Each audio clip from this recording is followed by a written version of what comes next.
Herman Cain.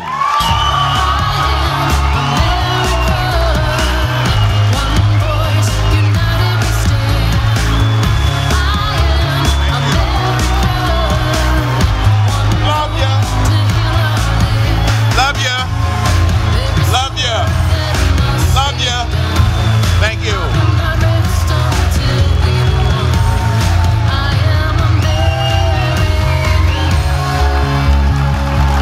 Thank you very much. Now, as I was backstage and I heard Ted finishing up his remarks, did I hear you all saying, "Yes, we can"? Was I hearing things?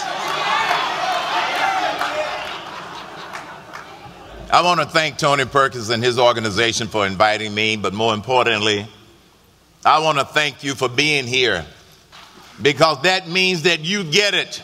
You know how important this upcoming election in 2012 is, and you're not going to let the liberals take this country down.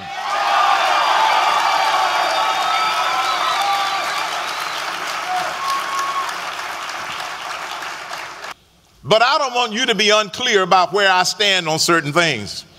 And you won't be confused by some of the garbage that people are going to throw out there, because they are a little bit afraid that this long shot may not be a long shot any longer.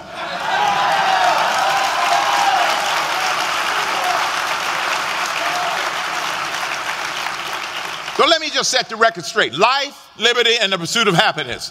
I believe in life from conception, period, no exceptions.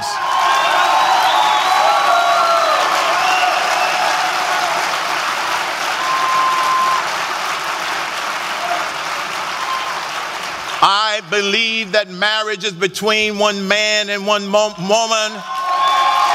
And I would not have asked the Department of Justice to not enforce it. I would have asked the Department of Justice to enforce the Defense of Marriage Act.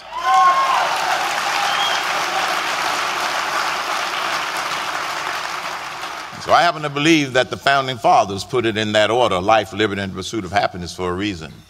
You can pursue happiness all you want to, as long as you don't tread on somebody else's liberty. You can pursue liberty all you want to, as long as you don't tread on somebody else's life, and that includes the life of the unborn.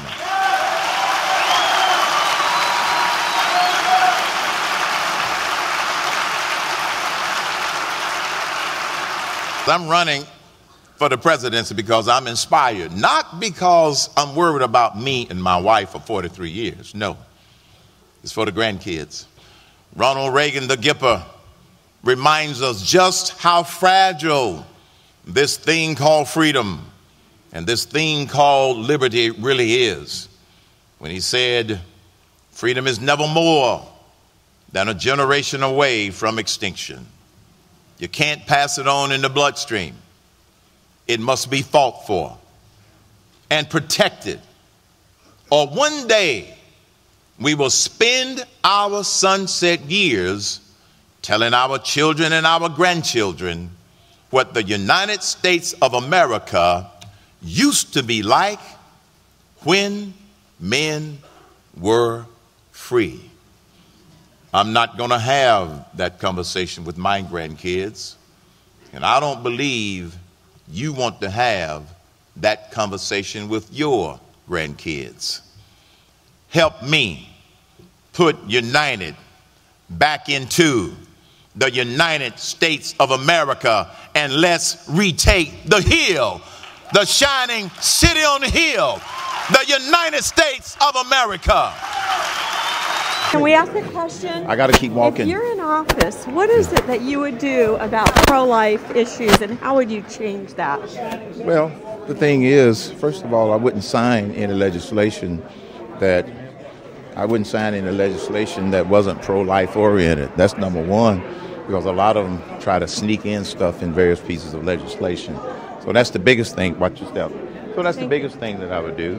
And there are some members of Congress who want to be more aggressive as far as Roe versus Wade, I would support those kinds of things. But, we just have to see, because it takes more than one person to be able to really, really impact those kind of decisions. Hello, I'm with Pro-Life Unity, and I'm wondering, as you've been here, whether you consider any of these candidates stronger pro-life than others, and what you think, how this convention, how this has been going. What do you think? I've only been here for one day, but from what I can see, I think that all the candidates seem pretty strong. I think that Herman Cain seems like a very strong candidate, especially he made it very clear today that he considers life from conception, so that made me very excited to hear that.